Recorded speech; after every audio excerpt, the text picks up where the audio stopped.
Sir, സിപിഐഎമ്മിന് തെരഞ്ഞെടുപ്പിലേറ്റ കനത്ത പരാജയം. ആ പരാജയം എന്തുകൊണ്ട് സംഭവിച്ചു, എങ്ങനെയാണ് തിരുത്തേണ്ടത് എന്നതിനെ കുറിച്ചുള്ള പല ചർച്ചകളും സിപിഎമ്മിനകത്ത് തന്നെ നടക്കുന്നുണ്ട്. അതായത് ഓരോ ജില്ലയിലെയും ജില്ലാ കമ്മിറ്റികളിൽ ഈ വിഷയം ചർച്ച ചെയ്യപ്പെടുന്നു.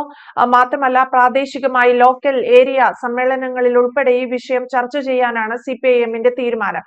ഇതനുസരിച്ച് നടന്ന ജില്ലാ കമ്മിറ്റി യോഗം, അതായത് കൊല്ലം സിപിഐഎം ജില്ലാ കമ്മിറ്റി യോഗത്തിനിടയിൽ പരസ്യമായി തന്നെ പിണറായി വിജയനെതിരെ വിമർശനം ഉയർന്നിട്ടുണ്ട്. പിണറായി വിജയന് CP രാമസ്വാമി അയ്യരുടെ ഗതി വരും എന്നാണ് കൊല്ലം ജില്ലാ കമ്മിറ്റിയിൽ നിന്നും ഉയർന്ന വിമർശനങ്ങളിൽ പ്രധാനപ്പെട്ട ഒന്ന്. എന്തുകൊണ്ടായിരിക്കാം ഇങ്ങനെ പറഞ്ഞത്? ഇത് വളരെ കൗതുകത്തോടെയാണ് ഞാൻ വായിച്ചത്. കാരണം ഔദ്യോഗികമായി എന്ത് സംഭവിച്ചു എന്ന് അറിയാൻ ഒരു വഴിയുമില്ല. പത്രങ്ങളെ ആശ്രയിക്കുക മാത്രമാണ് ഗതി. ചില പത്രങ്ങൾ മറ്റു പത്രങ്ങളിലും വന്നിട്ടുണ്ടാവും. മാതൃഭൂമി പത്രത്തിൽ വന്ന റിപ്പോർട്ട് അനുസരിച്ച് തിരഞ്ഞെടുപ്പ് പരാജയത്തെക്കുറിച്ചുള്ള അവലോകനത്തിൽ ഒരു അംഗം പറഞ്ഞത് പിണറായി വിജയന് CP രാമസ്വാമി അയ്യരുടെ ഗതി ഉണ്ടാകും എന്നാണ്. ഇത് കടുത്ത വിമർശനമാണ്. അദ്ദേഹം പൂർണ്ണ അർത്ഥത്തിൽ അതെന്താണ് ഉദ്ദേശിച്ചത് എന്ന് വ്യക്തമല്ല. ഞാൻ അതിൻ്റെ ചരിത്ര പശ്ചാത്തലം പറഞ്ഞുകൊണ്ട് ആരംഭിക്കാം. തിരുവിതാംകൂർ ദിവാനായിരുന്ന CP രാമസ്വാമി അയ്യർ, അദ്ദേഹം തിരുവിതാംകൂർ ഇന്ത്യൻ യൂണിയനിൽ ലയിക്കില്ല, സ്വതന്ത്രമായി നിലനിൽക്കും എന്ന് സ്വാതന്ത്ര്യത്തിന് മുമ്പ് പ്രഖ്യാപിച്ചു. CP രാമസ്വാമി അയ്യരുടെ അമേരിക്കൻ മോഡൽ എന്ന് വിശേഷിപ്പിക്കപ്പെട്ട ഈ തീരുമാനത്തിനെതിരെ കൂടിയായിരുന്നു പുന്നപ്ര വയലാർ സമരം ഉണ്ടായത്. 1946 ഒക്ടോബർ 24 മുതൽ 27 വരെ നീണ്ടുനിന്ന ആ പ്രക്ഷോഭത്തിൽ എത്രയോ പേർ രക്തസാക്ഷികളായി. തൊഴിലാളികൾ, കയർ തൊഴിലാളികൾ ഉൾപ്പെടെയുള്ളവർ, കർഷകർ ഉൾപ്പെടെയുള്ളവർ അവരുടെ ജീവിതാവശ്യങ്ങൾക്ക് വേണ്ടി ആരംഭിച്ച സമരത്തിന്റെ ഏറ്റവും മുഖ്യമായ രാഷ്ട്രീയ മുദ്രാവാക്യം അമേരിക്കൻ മോഡൽ അറബിക്കടലിൽ എന്നുള്ളതായിരുന്നു. എന്നിട്ടും CP വഴങ്ങിയില്ല. സ്വതന്ത്ര തിരുവിതാംകൂർ എന്ന വാദത്തിൽ ഉറച്ചു നിന്നു. അപ്പോഴാണ് 1947 ജൂലൈ 25 സ്വാതി തിരുനാൾ സംഗീത സഭ, ഇപ്പോഴത്തെ സ്വാതി തിരുനാൾ മ്യൂസിക് കോളേജിൽ അദ്ദേഹം ഒരു സംഗീത പരിപാടി ആസ്വദിക്കാൻ പോയി. അവിടെ വെച്ച് CP രാമസ്വാമി അയ്യരെ KCS മണി എന്ന KSPയുടെ, അന്നത്തെ സോഷ്യലിസ്റ്റ് പാർട്ടിയുടെ പ്രവർത്തകൻ വെട്ടിപ്പരിക്കേൽപ്പിച്ചു. ഗുരുതരമായി അദ്ദേഹത്തിന് പരിക്ക് പറ്റി. അതേക്കുറിച്ച് ഒട്ടേറെ ചരിത്ര വസ്തുതകൾ പിന്നീട് പുറത്തു വന്നു. അത് നടന്നത് അന്ന് കോൺഗ്രസിന്റെ അധ്യക്ഷനായിരുന്ന, സംസ്ഥാന അധ്യക്ഷനായിരുന്ന കുമ്പളത്ത് ശങ്കുപിള്ളയുടെ അറിവോടുകൂടിയായിരുന്നു. KSP നേതാവായ N ശ്രീകണ്ഠൻ നായരും K പങ്കജാക്ഷനുമൊക്കെ അതിന്റെ പിന്നിൽ പ്രവർത്തിച്ചു. അവർ തയ്യാറാക്കിയ ഒരു ഗൂഢാലോചനയായിരുന്നു KCS മണിയെ കൊണ്ട് CP രാമസ്വാമി അയ്യരെ ആക്രമിപ്പിച്ചു. കാര്യം അതിനു മുമ്പ് സത്രം, CP സത്രം എന്ന തമ്പാനൂരിലെ സത്രത്തിന് മുന്നിൽ സ്ഥാപിച്ചിരുന്ന CPയുടെ അർദ്ധകായിക പ്രതിമ ഈ ചെറുപ്പക്കാരൻ മണി തല്ലി തകർത്തിരുന്നു. അങ്ങനെയാണ് KCS മണിയെ അവരെ ദൗത്യം ഏൽപ്പിച്ചത്. ഈ സംഭവത്തോടു കൂടിയാണ് തിരുവിതാംകൂർ ഇന്ത്യൻ യൂണിയനിൽ ലയിപ്പിക്കാനുള്ള നിർദ്ദേശം അന്നത്തെ രാജാവിന് CP രാമസ്വാമി അയ്യർ നൽകി. അങ്ങനെ ഇൻസ്ട്രുമെന്റ് ഓഫ് അക്സഷൻ, അതായത് ലയിക്കാനുള്ള ആ കരാറിൽ രാജാവ് തിരുവിതാംകൂറും ഒപ്പുവെച്ചു. അതിനുശേഷം ഓഗസ്റ്റ് 19 CP രാമസ്വാമി അയ്യർ ദിവാൻ പദവി രാജിവെച്ച് തിരുവിതാംകൂറിൽ നിന്ന് രക്ഷപ്പെട്ടു പോയി. അദ്ദേഹം റോഡ് മാർഗം മദ്രാസിലെത്തിയെന്നും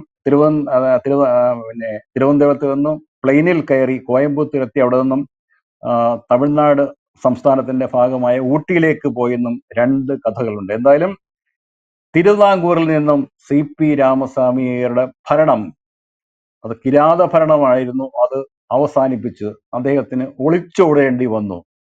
അങ്ങനെ ഒരു ഗതി പിണറായി വിജയൻ ഉണ്ടാകും എന്നായിരിക്കാം ഈ സഖാവ് ഉദ്ദേശിച്ചത്. കാരണം വലിയ വിമർശനം കൊല്ലം ജില്ലാ കമ്മിറ്റിയിൽ പിണറായിക്ക് എതിരെ മാത്രമല്ല പാർട്ടി സംസ്ഥാന സെക്രട്ടറി MV ഗോവിന്ദനെതിരെയും അംഗങ്ങൾ ഉയർത്തിയതായി ഈ റിപ്പോർട്ടിൽ പറയുന്നുണ്ട്. പിണറായി വിജയനെ പ്രതിപക്ഷ നേതാവ് ആക്കിയതിനെതിരെയും അതിശക്തമായ വിമർശനങ്ങൾ ഉയർന്നു വന്നു. കാര്യം ജനവിധി പിണറായി വിജയനെ പ്രതിപക്ഷ നേതാവാക്കാൻ അല്ല എന്നാണ്. 62 വയസ്സുള്ള വി.ഡി. സതീശൻ മുഖ്യമന്ത്രിയാകുമ്പോൾ പ്രായാധിക്യവും ആരോഗ്യ പ്രശ്നങ്ങളും ഒക്കെ നേരിടുന്ന പിണറായി വിജയനെ പ്രതിപക്ഷ നേതാവാക്കുന്നത് ജനങ്ങളോടുള്ള ഒരു വെല്ലുവിളിയാണ്, കൊഞ്ഞണം കുത്തുന്നതിന് തുല്യമാണ് എന്നും വിമർശനങ്ങൾ ഉയർന്നു. മാത്രമല്ല, ഇവർ പറയുന്നത് CPയുടെ അന്ത്യം മറക്കരുത് എന്നാണ് ഇദ്ദേഹം അവസാനം ഓർമ്മപ്പെടുത്തിയത്. CPയുടെ അന്ത്യം എങ്ങനെയെന്ന് നമ്മൾ പറഞ്ഞു കഴിഞ്ഞു.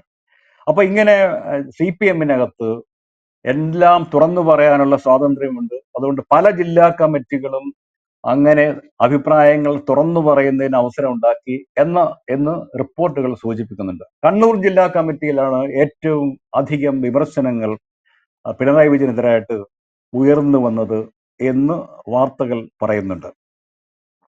ഭരണവിരുദ്ധ വികാരമില്ലെന്ന MA ബേബിയുടെ പ്രസ്താവന, ആ പ്രസ്താവന പല അംഗങ്ങളും നിരാകരിച്ചിട്ടുണ്ട്. മുഖ്യമന്ത്രിയുടെ ഏകാധിപത്യ പ്രവർത്തന ശൈലിയാണ് പാർട്ടിക്ക് അവമതിപ്പുണ്ടാക്കിയത്, ജനവികാരം എതിരാകാൻ കാരണമെന്ന്. അത് മാത്രമല്ല, ഗോവിന്ദന്റെ പ്രസ്താവനകൾ, ഗോവിന്ദന്റെ പത്രസമ്മേളനങ്ങൾ, അദ്ദേഹത്തിന്റെ ശരീരഭാഷ ഒക്കെ ധാർഷ്ട്യം, അഹങ്കാരമൊക്കെ പ്രതിഫലിപ്പിക്കുന്നതാണ്. അതും അവമതിപ്പുണ്ടാക്കിയെന്നാണ് കണ്ണൂർ ജില്ലാ കമ്മിറ്റിയിൽ ഉയർന്ന വിമർശനമെന്നും പാർട്ടിയെ കുറിച്ചുള്ള ഈ റിപ്പോർട്ടുകളിൽ സൂചിപ്പിക്കുന്നുണ്ട്.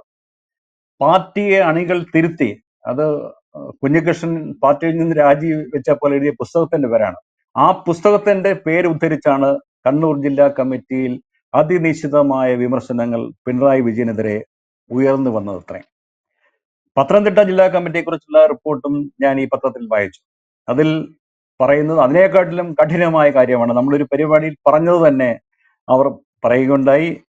കാര്യം, KK ശൈലജയെ തോൽപ്പിക്കുകയായിരുന്നു മനഃപൂർവ്വം എന്നാണ് ചില അംഗങ്ങൾ ഉന്നയിച്ച വിമർശനം. കാര്യം, പേരാവൂരിൽ മത്സരിക്കണം എന്ന് പാർട്ടി തീരുമാനിച്ചു എങ്കിൽ അത് ശൈലജയല്ല നിർത്തേണ്ടിയിരുന്നത്.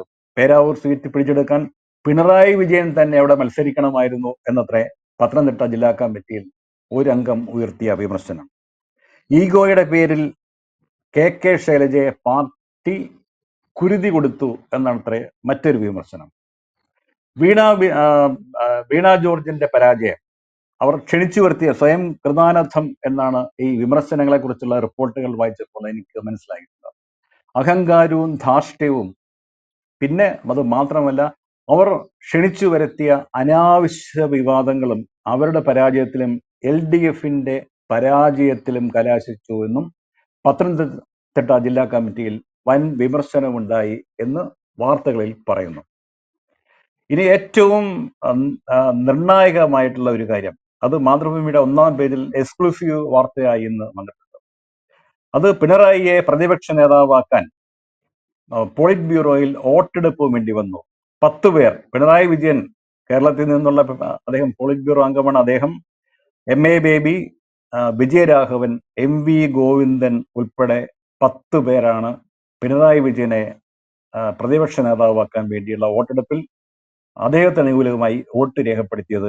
കേരളത്തിൽ നിന്ന് തന്നെയുള്ള, ഇപ്പം ഡൽഹിയെ പ്രതിനിധീകരിച്ചാണ് പോളിറ്റ് ബ്യൂറോ അംഗമായ മലയാളിയായ ബിജു കൃഷ്ണൻ ഉൾപ്പെടെ 7 പേർ പിണറായി വിജയൻ പോളിറ്റ് ബ്യൂറോ നേരത്തെ നിർദ്ദേശിച്ചത് കേരളത്തിന് പുതിയ പ്രതിപക്ഷ നേതാവ് വരണം. സംസ്ഥാന കമ്മിറ്റി കൂടി ബേബി പോളിറ്റ് ബ്യൂറോയുടെ നിർദ്ദേശം വെച്ചു.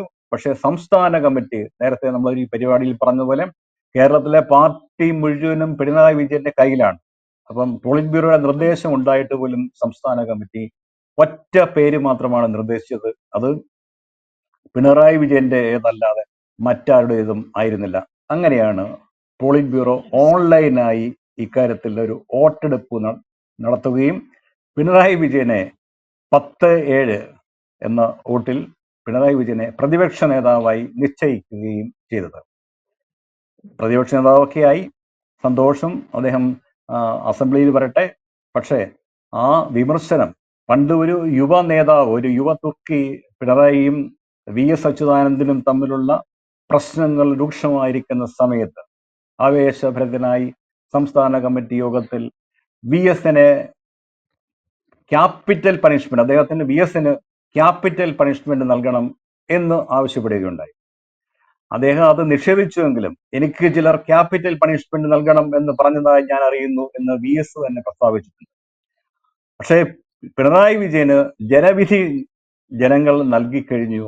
പ്രതിപക്ഷ നേതാവായി കഴിഞ്ഞ് കുറേ ദിവസം കഴിഞ്ഞാൽ ഇതാണ് അവസ്ഥയെങ്കിൽ പോളിറ്റ് ബ്യൂറോ പറയുന്നത് പോലും കേൾക്കാതെ എല്ലാം തന്നിലേക്ക് തന്നെ അടുപ്പിച്ച് പ്രതിപക്ഷ നേതൃസ്ഥാനവും കൈക്കലാക്കി കഴിഞ്ഞ് മുന്നോട്ട് പോയി കഴിഞ്ഞാൽ എന്തു സംഭവിക്കും? ജനങ്ങളുടെ ക്യാപിറ്റൽ പണിഷ്മെന്റ് നൽകി ഇനി പാർട്ടി ക്യാപിറ്റൽ പണിഷ്മെന്റ് അദ്ദേഹത്തിന് നൽകാൻ നിർബന്ധിതനാകും. അദ്ദേഹം അപമാനിതനായി ആ പ്രതിപക്ഷ നേതൃസ്ഥാനവും പാർട്ടി സ്ഥാനങ്ങളും ഉപേക്ഷിച്ച് അല്ലെങ്കിൽ നിർബന്ധിതനായി അദ്ദേഹത്തിന് അത് ഉപേക്ഷിക്കേണ്ടി വരും, ഉപേക്ഷിച്ച് രക്ഷപ്പെട്ടു പോകേണ്ടി വരും എന്നാണ് കൊല്ലം ജില്ലാ കമ്മിറ്റിയിൽ ഈ അംഗം ഉന്നയിച്ച വിമർശനത്തിന്റെ സാരസ്യം. നമുക്ക് നോക്കാം. ചരിത്രത്തിൽ അങ്ങനെ അത്ഭുതകരമായ പല തിരിച്ചടികളും സംഭവിക്കാറുണ്ട്. പിണറായി വിജയനെ കാത്തിരിക്കുന്നത് എന്താണ് എന്ന് നമുക്കിപ്പോൾ പറയാൻ പറ്റില്ല. നമുക്ക് ക്ഷമയോടെ നോക്കാം. യെസ്, എന്തായാലും തെരഞ്ഞെടുപ്പ് പരാജയത്തിൽ അല്ലെങ്കിൽ തെരഞ്ഞെടുപ്പ് പരാജയം എങ്ങനെ സംഭവിച്ചു എന്നതിനെ കുറിച്ച് CPIM സംസ്ഥാനത്തുടനീളം ജില്ലാ കമ്മിറ്റികളിലും മറ്റ് ഏരിയ ലോക്കൽ കമ്മിറ്റികളിലും ഒക്കെ ചർച്ച സംഘടിപ്പിക്കുകയാണ്. കൊല്ലം ജില്ലാ കമ്മിറ്റിയിൽ നിന്നാണ് ഏറ്റവും ഒടുവിൽ പിണറായി വിജയനെതിരെ അതിരൂക്ഷമായ വിമർശനം ഉയർന്നിരിക്കുന്നത്. CP രാമസ്വാമി അയ്യരുടെ ഗതിയായിരിക്കും പിണറായി വിജയന് വരാൻ പോകുന്നത് എന്ന് ഒരു അംഗം വിമർശനം ഉന്നയിച്ചിട്ടുണ്ട് എന്നാണ് മാതൃഭൂമി ഉൾപ്പെടെയുള്ള ചില പത്രങ്ങൾ റിപ്പോർട്ട് ചെയ്യുന്നത്. ഏറ്റവും ഒടുവിൽ പ്രദീപ് സാർ പറഞ്ഞ് അവസാനിപ്പിച്ചതുപോലെ പ്രതിപക്ഷ നേതാവ് പിണറായി വിജയന്റെ ഇനി അങ്ങോട്ടുള്ള രാഷ്ട്രീയ ജീവിതം എങ്ങനെയായിരിക്കുമെന്ന് കണ്ടു തന്നെ അറിയണം. വ്യക്തമാണ്. Thank you sir. കൂടുതൽ വാർത്തകളും വിശേഷങ്ങളും നിങ്ങളിലേക്ക് എത്താൻ ABC മലയാളം സബ്സ്ക്രൈബ് ചെയ്യുക, ബെൽ ബട്ടണും അമർത്തുക.